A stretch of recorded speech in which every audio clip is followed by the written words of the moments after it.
qui moi corruption mo ndene biso ka mental ese ko tek na kati na biso moni pe Kabila a infiltré pe ba combattant les a partout aux sala en Europe partout même en Afrique ici les canaki plus précisément les a corruption morale cela veut dire que beta maki depuis kala parce que il y a bateau babima déjà bagara ya combat oyo alors il y a to boya ki keno mouvement va combattre cause na président parce que le président a facilement à être corrompu donc va corrompre facilement à re-signer biloko mo boye na sentiment na ye pour na ko avantager Kabila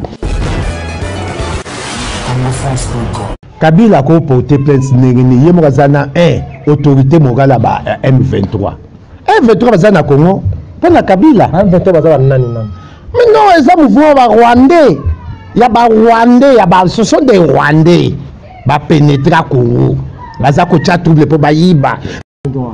Congolais a bien réclamer droit. Alors, ma loi électorale tout d'abord, dans l'élection 2011, tant que Kabila a triché, veux-tu dire le bagi boye, beaucoup t'en a quatre y a parlement wana té. Ce qui va côté raté, né loi électorale ou exact. Il y en a qui ont ba Martin Fayoul, n'a eu président sans mandat. Un député dit non, que Kabila a sa mandat. Et là, on a besoin de ça la kuna. Donc, vous savez que seule solution, il y a qu'à casser la loi électorale, où les camarades ont voté. Et ça, c'est une révolution congolaise radicale. Cela veut dire quoi? Quand un député ce soit disant qu'il y a opposition, mais ça, c'est un parlement. Mesdames, Mesdemoiselles et Messieurs, chers amis fidèles, téléspectateurs de la www.congofrance.com, merci parce que vous êtes nombreux. Toujours en train de nous suivre à travers le monde, c'est déjà votre émission Showtime avec votre humble serviteur Yannick Wenge, Moto Naki Bonzambe. Merci parce que vous êtes toujours connectés sur www.congofrance.com. Merci parce que Bopona, Congo France, il y a le boss José Didi Pumba. Merci beaucoup à Batunion, c'est toujours au Bouyara. Bon, c'est votre émission, vous êtes représenté par Yannick Wenge, Moto Naki Bonzambe. En tout cas, biso so nzambete na habité ceux qui te alors émission Webi Showtime, c'est une émission de divertissement, l'émission qui vous permet de vous découvrir Marambuto de Galamboga, tous en Afrique ici, nous sommes partout, tous en Cape Town, tous en Durban, tous en Djibouti, tous en Polokwane, tous partout. Il s'agit, il y a un numéro la biso ne Bozo pardon. Chers amis fidèles téléspectateurs, le nom pour la bino combattant Makasi, Papa Philippe Otobeta même solo. Par rapport à l'émission au néo qui n'est l'actualité et belé fali pour pas autant que beta na Afrique du Sud awa et tiens moi kita comment tamo akufaki ou akufaki captain ou akufaki na jobu na concert à fali to go bangaka na cadre de émission oyo to ka kipe na Congo kuna ba votaki vote mo to ko le ka ba député a votaki singaka papa Léo Kengo adondo azwa solution nango soki osuka ndenge ni to ka kipe Kabila rekitaki ba M23 ba ko protéger par rapport à la ndenge les autres. Chers fidèles téléspectateurs, na cadre de l'émission Abisso na mapono Papa Philippe Webi Showtime, c'est une émission de divertissement, l'émission qui vous permet chroniqueur ya Congo wasana posa Congo na komo ya Yannick Wenge. En tout cas bonjour, félicitations et merci, courage na musozo ça pour na libérer Congo quoi à travers la presse na yo nande ko na yo na kata technique à staff ya caméra na yo merci mingi. Merci beaucoup papa, bonne santé mikolo belé mon la té bobomi combat ya Fudisi combat eza soutenu ezala te combat eza très bien combat zo ko évoluer très bien sauf un peu moi ba salité continue na kati obi ke Kabila pe azama kasi côté mbongo donc corruption za makasi na kati ya combat mais biso tozaka après position change encore pour bino no bokabo na minisho non donc koko abana pas tellement na ko ba kokabo na ba acheka ka mbongo anje achimbo anje po bato ba meka un peu pour se séparer quoi bato ba na gauche à droite tous à unité pour y régner mais dit que tu reçois décision ma casse dimanche pour la nouvelle structure ya combat na biso kata Johannesburg pe na Afrique du Sud Mobimba. Merci beaucoup papa Philippe, il fallait pour partir ko beta samedi passé na Afrique du Sud awa obeti maman trouble ba combattre à poto ba siliki makasi pourquoi concert beta mi awa bino mozaki wapi bino monani te ba lesi bino mbongo botiki concert ya fali et beti na fo disipe luki likambo combattant combattant Pichu a Koufi en akati ya concert wana. Pourquoi bonimaki boliaki mbongo combien boliaki pona botika fala beta? Ok, moni mbongo di mbongo en tout cas mututali ya kimbongo est-il que moi corruption mo ndene biso ka mental et côté na kati na biso moni pe Kabila a infiltré pe ba combattant les a partout azo sala en Europe partout même en Afrique ici les kanaki plus précisément ils a corruption morale cela veut dire que beta maki depuis kala parce que il y a bateau babima déjà bagara ya combat oyo alors il y a to boya ki keno mouvement va combattre cause na président parce que président a facilement à être corrompu donc va corrompre facilement à signer biloko mo boye na sentiment na ye pour na ko avantager Kabila et donc ça maki wana fali ayaki avant tout match à mazeme moi koko so se côté déjà wana ezana ndeko ya représentant ya président Moïse azo ça pour na nini rassemblement bon ameka ko soutenir biso pour na nini pour na token de stade pe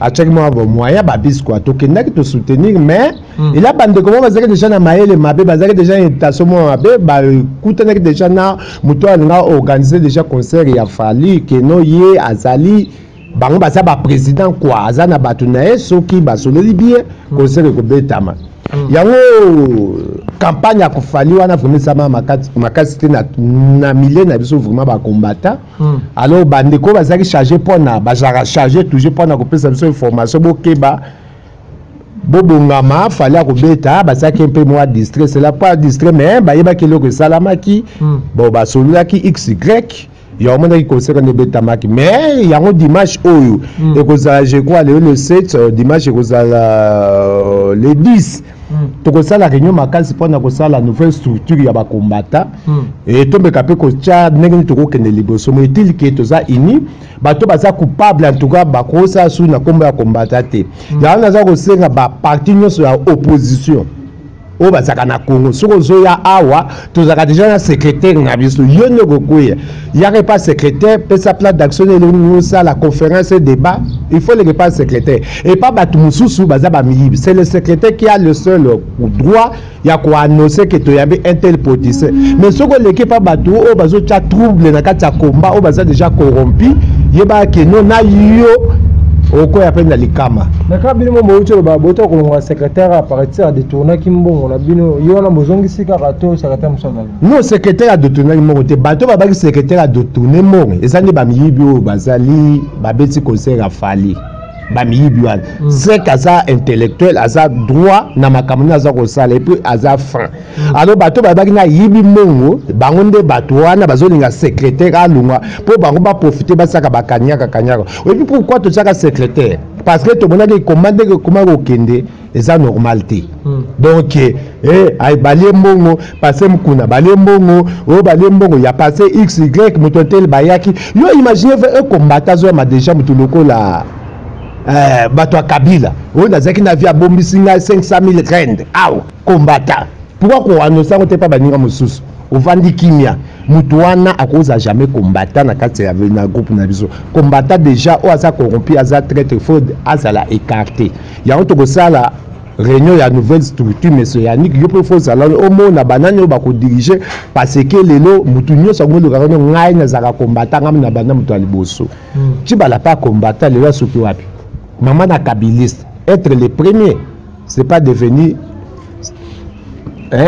être premier na kati ya événement ezate lelo koma soki ndenge nini donc toza na kati bati bala bazé ebele na kati ya mouvement combattant yango to kosokola bango nyonso mais c'est Yannick naza ko senga na biso nyonso ba combattant to sanga na dimanche to ebele to cha nouvelle structure ba chargé à mobilisation ba trésorier moto chargé pour na lumbe donc ko beta mutu nyonso indiscipline nyonso o amema trouble na kati ya mouvement combattant en tout cas on a serré yango. Merci beaucoup na minute na mboga yo mamba combat ekabwani ekomi comité ya bakomba o ya comité ya bakombatant o baza pembeni bazo autoriser tamso ba concert na comité mususu ya bakombatant ya bakongolais mais ya bakombatant moto minche bokomi balé yango ba concert pe komi kobeta ma. OK ndanga na expliquer to kabwani to za bomoko o comité wana ba kabwani ba kebo po betsa musique baza ba corrompu yango batona déjà toza en pleine enquête tokopesa vraiment information clé d'image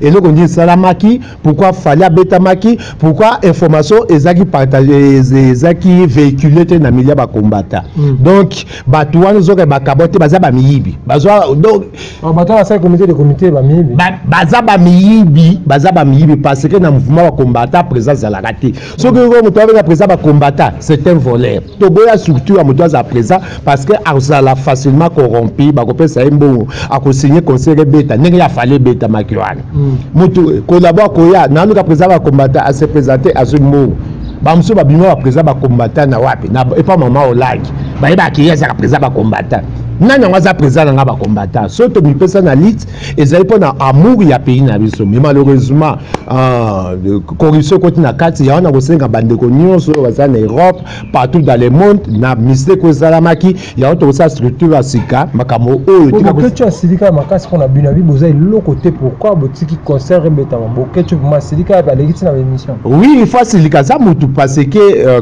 quel que soit ba divergence ya idéologie boke tu peux asa qualité makasi pona mouvement au facilika po yemo ko pesa na grand musicien pe ya Congo asala makambo minene donc ayebana koleka na Congo mobima va makambo ezara atango ebaki stop a musique et sa distraction fallait peut to stopper tota makambo ezo ya liboso omona ne tu fait papa Tshisekedi alobaka nini en tout cas na CP na bino ba congolais bo comprendre bisika bo sangani bo mbeta masolo ya Congo alors to lingi sous distraction ta ba musique biloko aboui alors batuana o ba betisi musique wana bakolo ba soute na kombo ya ba combattant ba koza esprit na pe bandeko journaliste mususu bazape kaka tendance ebele okomona bakoyamba kabiliste bakosala na émission ya kobata mabona boye a moyen à dévoiler que notre kabiliste azate parce que asazuni azu kanyar fiko pas même ni nzamba ba journaliste parce que journaliste aza au milieu du village aza capable ya mamutu nyonso ay mana kabiliste na combattant eza musayo ya sala pourquoi so bino mutu ya mbeti ngaso na mbi fallait comme pour la bino non yo ndeko za boza journaliste ba combattant po za boza na ba famille na Congo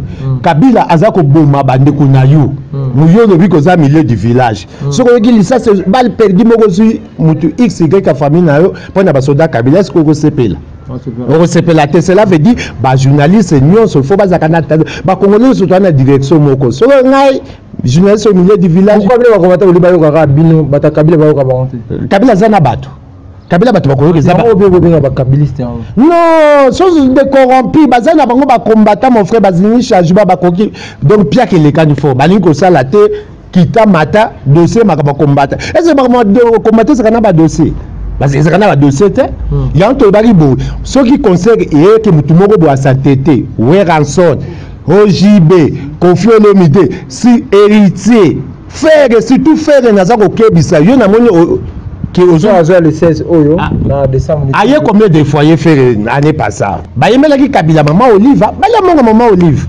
surtout faire yé azako lukari so ni makambo na kati mboko ya onto bari boy opi question to tinda négociation au bolo baké conseil au bété parce que par exemple so ba bimeli X o organiser élection à cause de moi 3000 rennes au bon futa transport bozo ça me comprendre que na sina lesi bango fait la kobeta ya toza okebisa ke makambo négociation ezali sous-souté tchali baya na yo biso to kwa kamba moko ma chivundu. Merci beaucoup ba député auto signé accord moko lobby pour la élection on a évité les senga papa Léo Kinga Dondo après sa suite lelo pour la mbwana on a évité suite sur ando bomona on est-ce que ba député wana même ya opposition mais ba député ya mouvance ya majorité est-ce que baza sur na mandat biloko tout baza ko signer eza nul et sans effet donc yango moni balobaka munoko mukolo bimisaka solo mais malobe lobaka ebima na munoko nae eza très important joie ka identité de 1960 tozaki na historique ya Patrice Emery Lumumba cela veut dire quoi aluka ki indépendance ya Congo congolais azala libre ndenge peut-être Sud-Afrique aza bien na mboka nae mais tout à fait ça Sud-Africain aza bien na mboka nae malgré quoi malgré crise économique aza bien Lumumba pe azaki na idéologie wana ya projet ya congolais ya 1980 so ka sisi classe azoka mutuka na crédit alors Lumumba sali to moni que continuité na to continue na dictature ya papa Mobutu to moni le président Tshisekedi aye ameki pe ko réclamer droit na ya congolais te maka ko donc que dirais-je réclamer ba droit na biso congolais a bien réclamer droit. Alors makambo loi électorale wana tout d'abord na élection 2011 tango Kabila a triché vetu tia le baki boye bokota na kati ya parlement wana te soki bakotaka te ne ba loi électorale ou exacte yana zo koseka ba Martin Fayulu na yo président sans mandat un député digne obike Kabila sans mandat et là qu'on y besoin ko sala kuna donc on se que seule solution il y a ko casser loi électorale wana o ba camarade ya Kamere ba voter et ça ka révolution congolaise radicale. Cela veut dire quoi? Quand un député ce soit disant il y a opposition, mais ça parlement contre Mabango. Puisque parlement il y a un député qui Kabila force. À Trichaka, après ça va au mot. Il va signer un moyen comme $2,500 à chacun. Donc une simple signature comme ça on te donne 2,500 pour détruire la génération future du Congo. Moi génération n'abiso ba jeune alelo. Et ça déjà une génération détruite. Ça impact peut-être notre abo préparer à venir ya bana na biso. Donc il y a un autre au bunda moi na pas bima ba ne ba papa na ngai abundela na mboko papa na ngai akufa po na mboko tika na sala o sengeni po na mboka na ndenge ba sud africain lelo baza ko bunde donc baza ko enjoy pour na mboka na. Merci beaucoup papa Philippe, merci beaucoup toujours dans le cadre il y a émission Oyo. Parlons à présent de l'affaire M23 na Congo. Kabila a porté plainte par rapport à propos à l'Obaki Kenon, il y a côté M23 bazala surveiller pour pas naïba surveiller pour na ba marche to abloyo so iwana Congo. Kabila a porté plainte et c'est maman Kabila a porté plainte ngeni yemo kazana autorité morale ba M23 bazana Congo pour na Kabila M23 bazala nani mais non ils ont mouvement ba Rwandais ce sont des Rwandais ba pénétrer Congo baza ko trouble po bayiba nasi la fois passée sur l'agna de connaissance mobo na landa ki yo Rémi aza maimai donc d'origine moi na oyo zoka moi na fizi ya baraka oyo ayebi ba histoire très bien donc baza eza no mouvement ya rébellion te zabilo ko Kabila fabriqué pour détruire Congo a balkaniser. Cela veut dire quoi? Balkaniser Congo après ça na mo territoire pas ba Rwandais alors ko le ba Kabila aza ko accuser te ayebe loko zo sala bango moko bato M23 sur ba Rwandais wana bazo banini que non gouvernement congolais a recruté militaire na bango baza ba indiscipliné kata na ya M23 Kabila ko porter plainte panel et ça exprimation toza ko s'exprimer sur tout ba peuple congolais ti au monde que Rwandais azoya azobumayo pour na marche et ça ba Rwandais yango nazo ko pesa coup de chapeau pa ba militaire na biso ba comprendre que non to ko bumandeko na so to le kato réclamer droit so landi bien na ba marche ba mouvement abomi mutute alors yango toza ko senga population au monde mbila akoboma mutute so boza déjà 1 million mabeza nini au monde peuple zo le roi cap Congo mais qui mena ils ont plus de 9 millions. Balobi marche, aux moins de 200 personnes babimi. Alors ceux qui bisengi mano bien Kasongo bien Elvis Bagwana bazo bana, ceux qui kangai soda ou exécuté. Mais ceux mobili 1 million, soda ko yoka men ke la robeta munduki. Cela veut dire quoi Massas? Cela veut dire quoi? So babi marche, to bima ebele pour baninga mususu wana baza inquiété. Yangwana population soutenir toujours ba leader na matoki ba kangi secrétaire Jama Kabunda IDPS pendant journée ya marche wana ozomona que population kinoise etiki banyangalaka ta Kabila bakanga motuna bon et puis bakangi maboko. Cela veut dire que biso population toza ko se laisser faire population congolaise et sacrifier à Lumumba tant Mobutu azokanga Lumumba bato batelema kité de la même manière bakokanga su mutu mwa babomi bato batelemité exactement toza ko supporter ba leader na biso. Merci beaucoup papa tout le monde qui Mugabe na Zimbabwe to kende sans marche sans nini les résidents surveillés les lots attiquent pouvoir na Congo ba marche wana et ça quoi apporter nini na Congo bon on moni les lots sont reçus de 1990 ta Mobutu ba fight c'est pas Mobutu la motapo kama démocratie na Congo te un dictateur a chargé tenir le nature la démocratie na pression ya ba premier leader tant ba tie pression Mobutu a nini a cédé de terminer la démocratisation. Alors de l'époque en 1990 puis 1997 avant arriver à Laurent Désiré Kabila motache biso na trouble sous et ça payé to monaki tout le monde a qui marche ville morte. Mobutu Akima Kinshasa qui va dans le Salan Équateur. Cela veut dire qu'il n'était plus aimé dans la population d'Abisso. Alors, et là, on est au Sénégal comme ça pour le moment. On dit que pour bénéfique dans nos amis. Et ça dit que ça en face du monde que nous Mutu Oyo Azasu populaire. Donc, et là, ça là, et ça malongate. Or, na Zimbabwe, ça marche ça les locaux moroté mais bache Mugabe na résidence CV. Alors qu'est-ce qui se passe maintenant concrètement entre les deux là? Ville morte ça n'impacte tout à coup ça yo. Et ça collecte en face du monde que les messieurs ici ne fait rien. Ce qui yo frère Yannick même ngai combattant yo avec pistolet ba arme na koti na kubeta Kabila et puis population et soutenir ngai parce que balingi était. Ils ont que ça ka balingi était. Donc ils ont déjà Kabila qui ne veut sa chute, ce que les historiens appellent dans son déclin, il n'a rien. Ça ça embête Kabila. Kabila. Kabila na mundu na parler. Oui, va rater. Si on embête Kabila est-ce quoi? Kabila. Yeah. Omoni mutu azokenga lazola na simana. Yena kobeta Kabila lisasi. Ba yote. Ngaso ne sope na kobeta. Merci beaucoup, non, continue. Et donc, c'est très important parce que tout le monde va soda, il y a Mugabe, Sud-Africain Zate. Oh, XY Zate, Bazaba militaire zimbabwéen. Chez nous, maintenant, nous sommes maintenant infiltrés avec tant de généraux qui ne sont pas congolais. Bah Rwandais, bah Ougandais, bah ça bah généraux. Alors nous avons bah soldats qui bah activer Moussa na bango zate parce que bah ça sous surveillance. Vous comprenez? Si vous avez ça la boue à surveiller, si on a ça à surveiller. Donc le quoi nous sommes na éviter que chose tout ce to mixango et ça conseille kaka volonté ya soulèvement populaire. Bon on a bah vrai soldats bah lingi changement pour protéger populaire. Merci beaucoup. Nous allons voir la fin de cette émission. On a évité bah tout bah par rapport à l'émission par rapport à la aussi. Bon, et là, on a aussi un musicien congolais, bote kotumbu la bato. Boyembela ki Kabila, avant na boko diakiti na ye. Kabila za na Congo, il a volé beaucoup d'argent. Après Sabino Mbongo, botika koya ko chatrouble to boy matanga. Donc Kabila a bomi plus de 12 millions congolais. To lingi soutien de konabiso collaborer à JB Babo Maïli surtout ça sous matanga te. Boyembela Kabila na bino na Congo. Ah wa so besoin ko ya, boyeba ke ah ozala chimvundu. Soko yawa ozala pris de soit la mort ou la vie. Ya mpona ko éviter matanga bovanda na banda ko na bino na Congo bola mongo Kabila. Alors botika yo ko tumola biso awa nenge fe yo zo kate yo kama mutu fe gazo kate fe ro azo ke biso matanga na Congo to za ka prépondre ba matanga.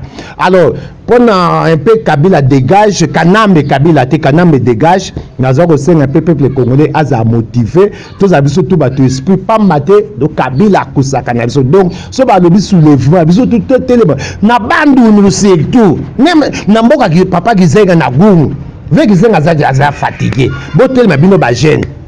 Na gumu wana baza même na morte. Na mboka papa lize. Okufi lelo ba kundi lobi. Na tanga na bandu na tanga na bana bi bandu très bien. Eza na village. Oh, muna ko so présent parlement zo na Kabila lenga kakati lelo. Bandu eza village. Na senga congolais du nord, du sud, de l'est, de l'ouest.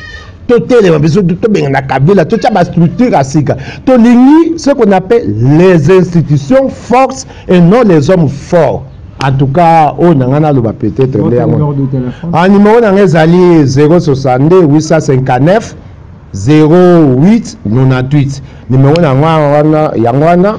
Contact toujours Ingeta soulèvement Kabila dégage. Merci beaucoup, chers amis fidèles téléspectateurs, mesdames, demoiselles et messieurs, chers amis fidèles téléspectateurs de la www.congofrance.com. Nous sommes arrivés à l'apocalypse de cette émission. La tour n'a si la raté. Merci beaucoup à le boss José Didi Dipumba. Merci beaucoup à tout le monde qui a suivi cette émission. Vraiment, on a un wapi. Ya mapona bino papa Philippe combattant la Zamboko le vote dans cette émission. Ça n'engage que son terme. Merci beaucoup. C'est qui tout coup derrière la caméra. Merci beaucoup à Air Zoom Bayo. Ça dit pas toujours encadrement. Merci beaucoup d'ici là. Portez-vous bien sur www.congofrance.com avec l'espoir de vous retrouver au prochain numéro. Ciao.